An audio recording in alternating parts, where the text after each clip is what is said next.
Plus, ground is broken on a new fire station building at the Joplin Regional Airport. And President Biden and former President Trump prepare for a rematch as Nikki Haley suspends her bid for the White House. I'm Natalie Brand with a look at where her support could go.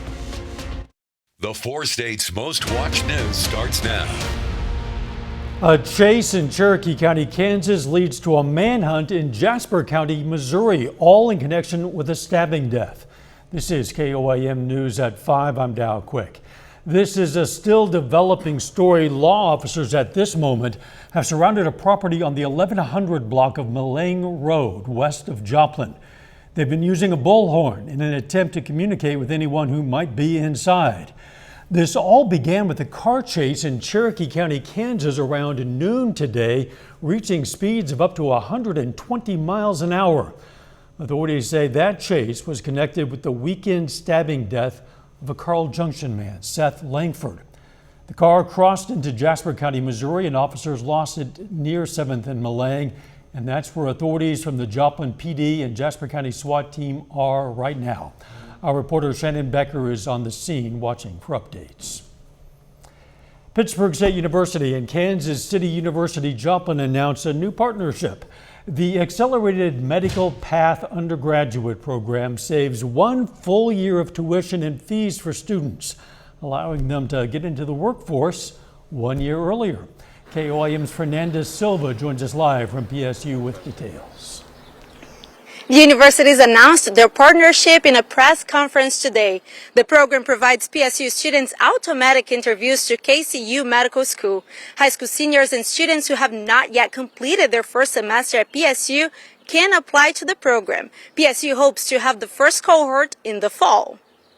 I am so excited. I love working with our students. We have some tremendous students on campus that are involved in so many different activities, as well as they're intelligent and they're driven. The stats that's out there, a lot of times students stay around where they get those degrees, so we're hoping that this becomes a means of us increasing the numbers that we have in the area.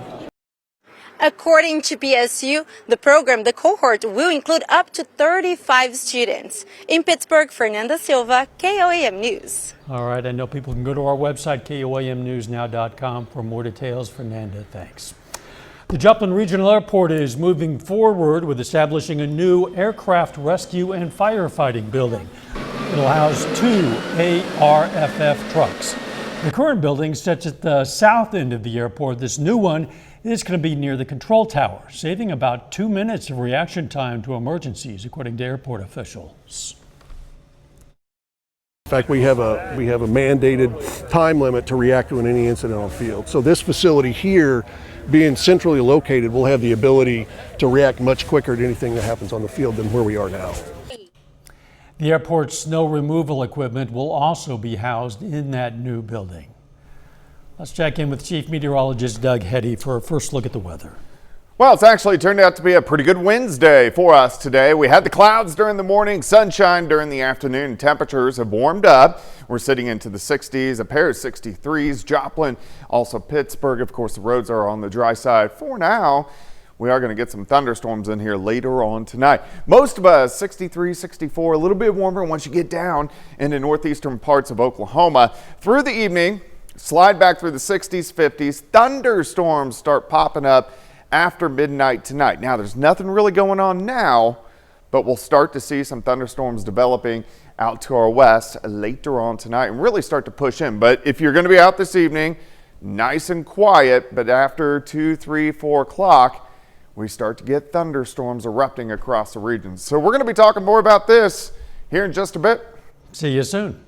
Former President Donald Trump is all but certain to become the GOP nominee for president after nearly sweeping Super Tuesday states. His remaining rival, former UN Ambassador Nikki Haley, announced today that she's ending her bid. Natalie Brand has more details from the White House. The time has now come to suspend my campaign. Nikki Haley made history as the first woman to win 2 GOP presidential primary contests, but it wasn't enough to slow former President Donald Trump's march to the nomination. I said I wanted Americans to have their voices heard. I have done that. I have no regrets. And although I will no longer be a candidate, I will not stop using my voice for the things I believe in. Haley, Trump's former UN ambassador, stopped short of endorsing him. Her campaign says there remains a large block of Republican primary voters expressing deep concerns about the former president. It is now up to Donald Trump to earn the votes of those in our party and beyond it who did not support him. And I hope he does that. CBS News exit polling from North Carolina shows most Haley voters are not committed to supporting the GOP nominee. She attracted independents like Donna Patterson. I told my friends, if Mickey drops out, I'm voting for Mickey Mouse. I don't like either one. As President Biden and former President Trump prepare for a general election rematch, both campaigns will be trying to win over Haley's supporters. We have a great Republican Party with tremendous talent, and we want to have unity, and we're going to have unity. And it's going to happen very quickly. The Biden campaign acknowledges national polling shows it will be a close race, but says Super Tuesday confirmed Trump has not expanded his appeal beyond his base and argues 10% of voters or more remain undecided. Natalie Brand, CBS News, the White House. On the Democratic side, Congressman Dean Phillips, who was challenging President Biden, announced he is suspending his campaign as well and endorsing the president. Still ahead, getting rid of misconceptions. A new approach to managing menopause. I'm Leah Mishkin with the shift researchers are hoping to see. Plus, what new research shows about the dangers of smoking while pregnant. Those stories next in Health Watch. Topping today's Health Watch, scientists say they've learned new information about the dangers of smoking while pregnant. Researchers at the Hsinchu University School of Medicine used an AI program to analyze mice and found exposure to nicotine increased the risk of autism and ADHD in newborns. Smoking while pregnant has previously been linked to infant mortality and low body weight. Health experts say it's time to challenge the misconception of menopause. A new report points out it's not a disease and looks at how to empower women as they age. Leah Mishkin reports. 52-year-old Marty Oakes from San Francisco recently took up boxing. Her sparring partner, her son Durham. The better shape I'm in as menopause hits, the better equipped I'm going to be able to manage it. Menopause, a word this mother now says with confidence, but as she approached her 50th birthday, it gave her anxiety. Aging as a woman is not an easy thing to do in our culture. What you expect and your attitudes to menopause can actually impact on what you're experiencing. Myra Hunter co-authored a new report that says there's a lack of evidence on whether menopause or simply aging causes health problems. Menopause literally means the last menstrual period, which happens on average around the age of 50, 51. Symptoms can include hot flashes, difficulty sleeping, muscle and joint pains. Not everyone needs medical treatment, really, because not everyone has symptoms that are severe, but some people have difficulties and need help, and that should be embraced. Researchers say replacing hormones isn't the only way to manage symptoms. Talk to other women, talk to your family, be an advocate for an empowerment approach. We have a lot more power over our experience of aging than certainly pop culture might have you believe. Oakes created an app to help women navigate their next chapter. Women will come out the other end quite empowered and, with a different perspective on what it means to age. Knocking out the stigma behind menopause and moving to a whole new beat. Leah Mishkin, CBS News, London. Researchers say the more we talk about menopause, the better chance society will have of breaking the taboo surrounding it. The new findings are published in the Lancet Medical Journal. A new study finds sugary drinks can greatly increase our risk of an irregular heartbeat.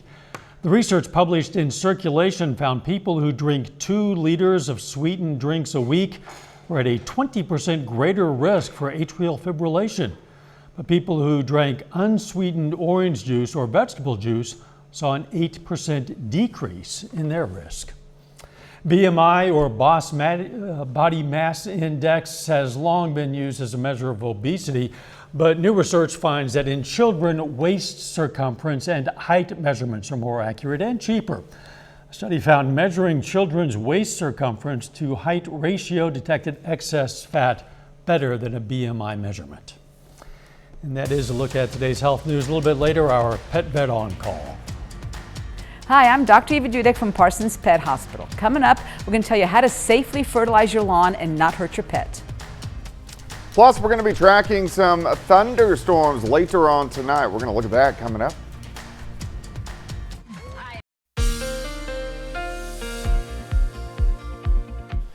Well, of course, it turned out to be a pretty nice day for us today. We had the clouds during the morning hours, sunshine during the afternoon, and warmer as we about 10 degrees warmer as we went into the mid 60s for highs. Looks pretty good right now. A nice shot of Indigo Sky Casino and Resort. Indigo is just outside of Seneca, Missouri. All right, through the evening hours, we slide back through the 60s, 50s. Some thunderstorms after midnight trying to pop up across the region, but the evening is going to be quiet. We're sitting low to mid 60s, some upper 60s once you get out across northeastern parts of Oklahoma. Outside right now, we're sitting at 63. Southerly winds at about 5 to 10. Visibility is good. Looks pretty good, but we do have thunderstorms which are going to start to affect us over the next couple days, and some of these storms late tonight into tomorrow morning, and then again late in the evening hours tomorrow. Some of those could be stronger, a slight risk. Some of these could be severe, but I think most of these are just going to be stronger storms. So about 5 a.m. to 1 p.m. tomorrow, and then again 8 p.m. to 2 a.m. moving into Friday morning. I'm going to keep all the risk on the low side, but definitely something we want to keep our eyes on as we go through the overnight hours tonight. All right, mostly clear skies now. Had the clouds earlier. Clouds will start to increase once again for us later on tonight. Here's our main system all the way out in southern parts of California. You can see the upper level winds spinning right on top of LA, but this is going to shoot out toward us as we go through the next couple days. So our rain chances really start to spike as we get into the morning hours tomorrow, through the day into tomorrow night, and all the way into Friday as we see those showers and thunderstorms across the region. All right, let me take you through time. Clouds tonight. Scattered thunderstorms start popping up mainly after 2, 3 o'clock in the morning. Scattered thunderstorms pushing through into the early morning hours. Then we get a big batch of thunderstorms mid-morning. So here's 9 a.m. Most of the morning is going to be wet, kind of loud. Once we get into the early afternoon, this batch pulls east. A little bit of a lull, should go into the 60s again, and then some thunderstorms again, starting to pop up late tomorrow evening into the overnight hours. Another batch will drive through, lasting into Friday morning.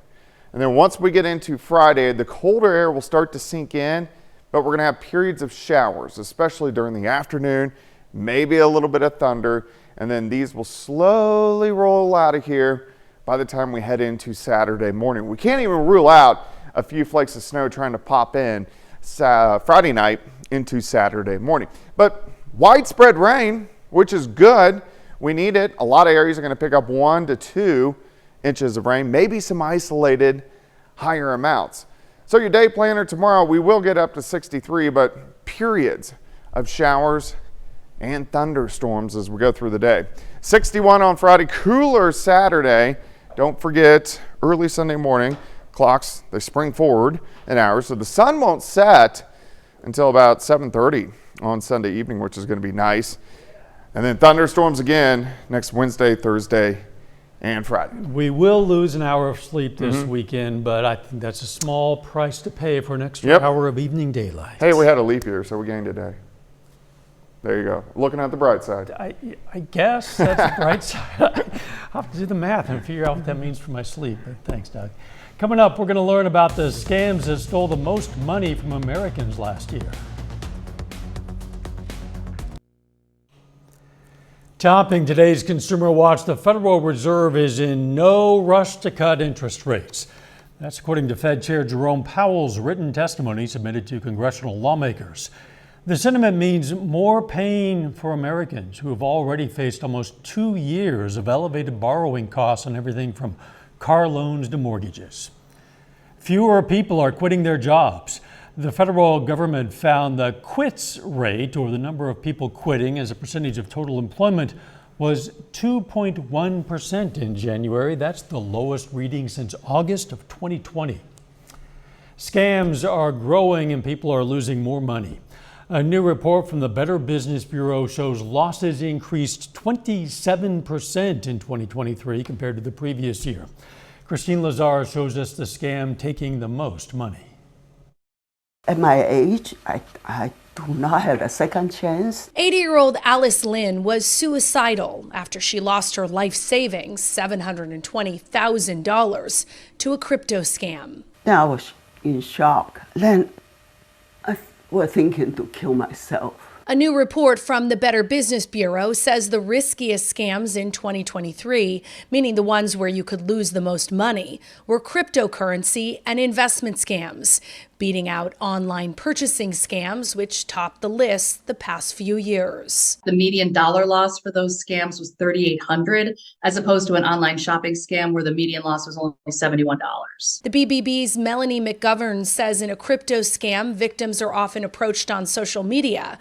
That's how Lynn met her scammer. With cryptocurrency, a lot of people still aren't familiar with it. They're being told that they're going to get big returns, they're going to make a lot of money. The BBB says it's important to investigate any potential crypto investment, look at online reviews, check to see if the company has a BBB rating, and be skeptical of any investor that asks you to bring in more people. That's where people get caught up in these schemes, is the fact that if they bring in more people, they'll get more money. And then at the end of the day, nobody's getting anything. And it's not just the elderly being targeted. For the second year in a row, the BBB reports that 18 to 24-year-olds had the highest median dollar loss of all age groups. Christine Lazar, CBS News, Los Angeles. Our pet vet on call next.